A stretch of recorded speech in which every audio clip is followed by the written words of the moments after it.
Friends, आपका स्वागत है इनामदार क्लासेस में। कम्पिटिटिव एग्ज़ाम्स के लिए जो हम वीडियो बनाते हैं उस सीरीज़ का एक वीडियो है एक।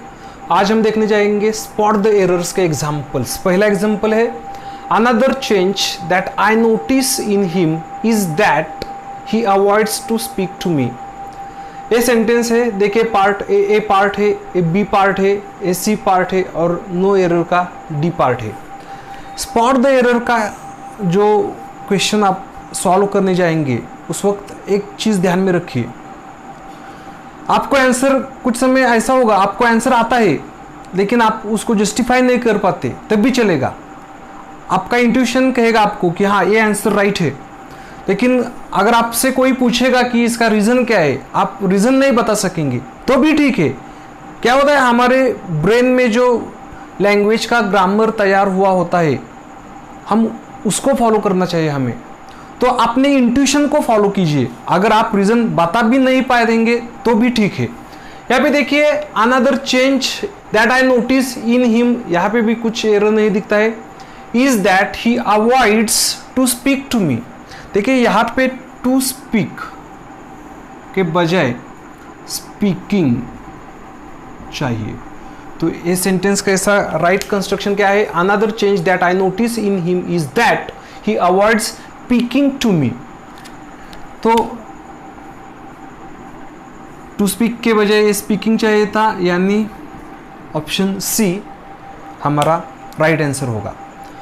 अगला एग्जाम्पल देखिए, one of the state in which satyagraha was offered was Maharashtra. A part A part B, A C और ए डी। देखिए ये तो बहुत ही आसान है एग्जाम्पल है, बहुत ही आसान है। देखिए वन ऑफ द, हमेशा ध्यान में रखिए, वन ऑफ द के बाद में जो नाउन आने वाला है वो हमेशा प्लूरल चाहिए। तो यहाँ पे क्या चाहिए था, वन ऑफ द स्टेट्स, यानी ऑप्शन ए इसका राइट आंसर होगा। चलिए देखते हैं आगे। नेक्स्ट एग्जाम्पल देखिए, he laid the watch on the table and then forgot all about it when he went out. No error. देखिए यहाँ पे बहुत ही इम्पोर्टेंट कॉन्सेप्ट आपको मैं बताने जाने वाला हूँ, और वो कॉन्सेप्ट है कोऑर्डिनेशन का। देखिए यहाँ पे सब वर्ब फ्रेज देखिए, ले, forgot and went। एक तो समझ लीजिए यहाँ पे पास्ट इवेंट हम बताते हैं, पास्ट एक्शन ये सेंटेंस पास्ट एक्शन कन्वे करता है, और यहाँ पे जो वर्ब आया है वो V0 आया है। यहाँ पे देखिए एंड आया है, इसका मतलब ये जो क्लॉज है एंड ये जो क्लॉज है, इन दो क्लॉजों का कोऑर्डिनेशन हो गया है।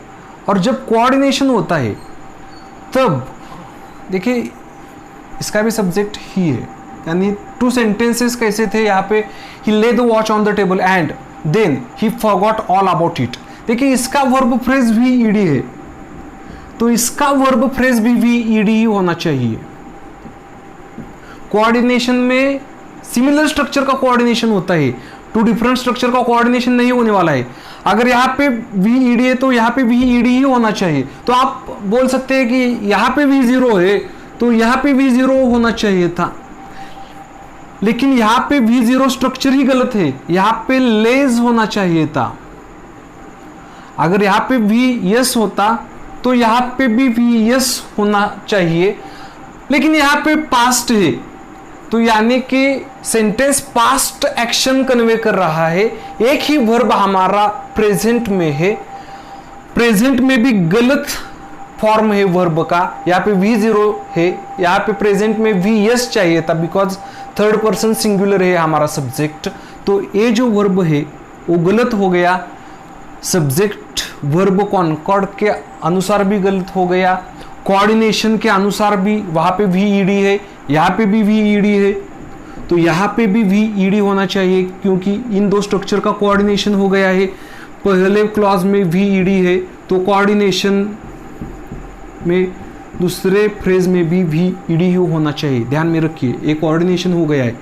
ये पहला क्लॉज है जिसकी वर्ब फ्रेज VED है, तो दूसरी भी VED होनी चाहिए। अगर यहाँ पे V0 है तो यहाँ पे भी V0 ही होना चाहिए। आया क्या? ध्यान में आता है कि यहाँ पे प्रेजेंट टेंस है तो यहाँ पे प्रेजेंट, यहाँ पे पास्ट है तो यहाँ पे भी पास्ट टेंस होना चाहिए। यहाँ पे VS भी आ सकता है, सब्जेक्ट वर्ब कॉन्करर के अनुसार होता है, लेकिन यहाँ पे प्रेजेंट होगा तो यहाँ पे भी प्रेजेंट, यहाँ पे पास्ट होगा तो यहाँ पे भी पास्ट होना चाहिए। तो हमारा आंसर हो गया A। नेक्स्ट एग्जाम्पल देखिए, he had to cancel his trip to Mumbai because when he reached the railway station the train left. देखिए ये सीक्वेंस ऑफ टेंस का एग्जाम्पल है। देखिए ये यहाँ पे मैं नंबर लाइन, यहाँ पे टाइम लाइन बताता हूँ उसको। सपोज ये प्रेजेंट है, ये पास्ट है और ये फ्यूचर है। He had to cancel his trip to Mumbai, उसको अपनी ट्रिप कैंसिल करनी पड़ी। क्यों कैंसिल करनी पड़ी? Because when he reached the station, एक पॉइंट, पास्ट में सा एक पॉइंट जो सिंपल पास्ट में ही बताना चाहिए वो सिंपल पास्ट में ही है। ए भी स्ट्रक्चर राइट है, ए भी स्ट्रक्चर राइट है। ए रॉन्ग क्यों है? तो ए रॉन्ग है, सी रॉन्ग है। क्यों रॉन्ग है? Because of sequence of the tense. देखिए जब आप एक पॉइंट लेते हैं पास्ट का, वो सिंपल पास्ट में बता दे, और उसके पहले जो एक्शन हो चुके हैं उसको हमेशा परफेक्ट पास्ट में बताना पड़ता है। परफेक्ट पास्ट में ट्रेन जा चुकी है, ये पहले एक्शन है और आप बाद में वहां पे पहुंचे हैं, तो ये एक्शन पहले हो चुकी है, तो इसको परफेक्ट पास्ट में बताना चाहिए। तो यहाँ पे ट्रेन हैड लेफ्ट ऐसा चाहिए था स्ट्रक्चर, तो ये हो गया गलत आंसर, यानी हमारा राइट आंसर है answer option C. Next example देखिए, if Raj rode the examination faster and had answered one more question, he would have scored better. No error. A है, फिर B, AC और AD। देखिए यहाँ पे भी कोऑर्डिनेशन का कॉन्सेप्ट ही है। देखिए वर्ब प्रेस देखिए, यहाँ पे आ गया है VED, और यहाँ पे है हैव का फॉर्म प्लस VED है, और एक कंडीशनल सेंटेंस है, he would have scored। एक कंडीशनल सेंटेंस है, ये थर्ड टाइप का कंडीशनल सेंटेंस है, जिसमें इफ क्लॉज में क्या होता है? Perfect past. तो मेन क्लॉज में क्या होता है? वुड या should plus have plus VEN, ये स्ट्रक्चर होता है। ये इफ क्लॉज में होता है और ये मेन क्लॉज में होता है। तो देखिए यहाँ पे इफ क्लॉज में यहाँ पे VED आ गया है, यहाँ पे कोऑर्डिनेशन है इन दोनों क्लॉज का।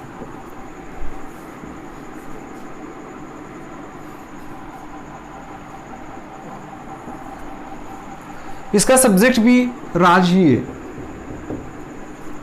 तो यहाँ पे गलत क्या हो गया है? यहाँ पे हैव प्लस VED, ये VED नहीं है, VEN है।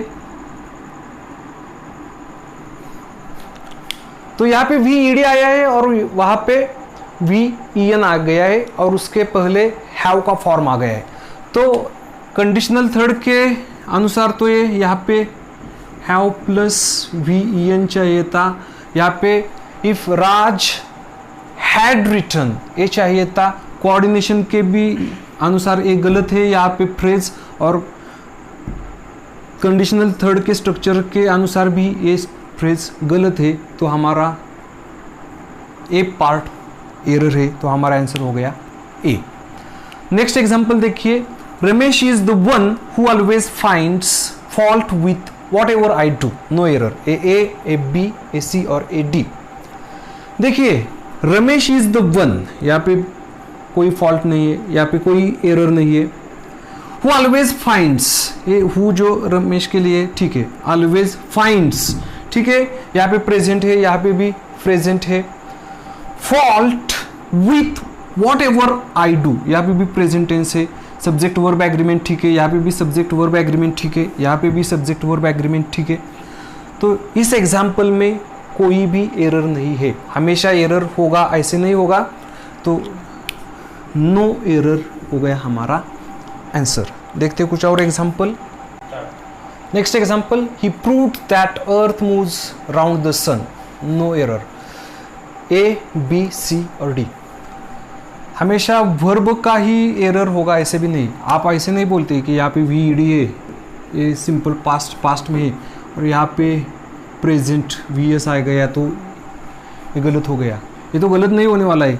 अर्थ मूव्स राउंड द सन, ये तो यूनिवर्सल ट्रूथ है, ये तो हमेशा सिंपल प्रेजेंट में ही कन्वे करने पड़ेगा, तो ये भी रॉन्ग नहीं है। रॉन्ग है आर्टिकल का यूज। यहाँ पे देखिए सन, द सन है, तो यहाँ पे भी द अर्थ चाहिए ना, यहाँ पे द अर्थ चाहिए था, लेकिन यहाँ पे आर्टिकल ओमिट कर दिया है, तो ए हो गया एरर, तो answer B.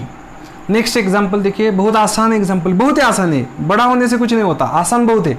I told to teachers that I could not come for the rehearsals the next day, no error. देखिए ए है, ए बी, ए सी और ए डी। देखिए ए में ही एरर है, कौन सा एरर है, बहुत आसान है, टू। हमेशा याद रखिए टोल्ड के बाद कभी भी टू नहीं आता है, टोल्ड के बाद हमेशा इनडायरेक्ट ऑब्जेक्ट आता है, जिसको यहाँ पे टीचर से कुछ भी, Ramesh, Ram, Shyam, Ramesh, what ever it में भी, हमेशा इनडायरेक्ट ऑब्जेक्ट आएगा, टू कभी भी नहीं आएगा, तो ए हो गया एरर। यहाँ पे भी ए एरर है, तो हमारा आंसर है ए। तो ठीक है, आज के वीडियो में बस इतना ही। Thank you.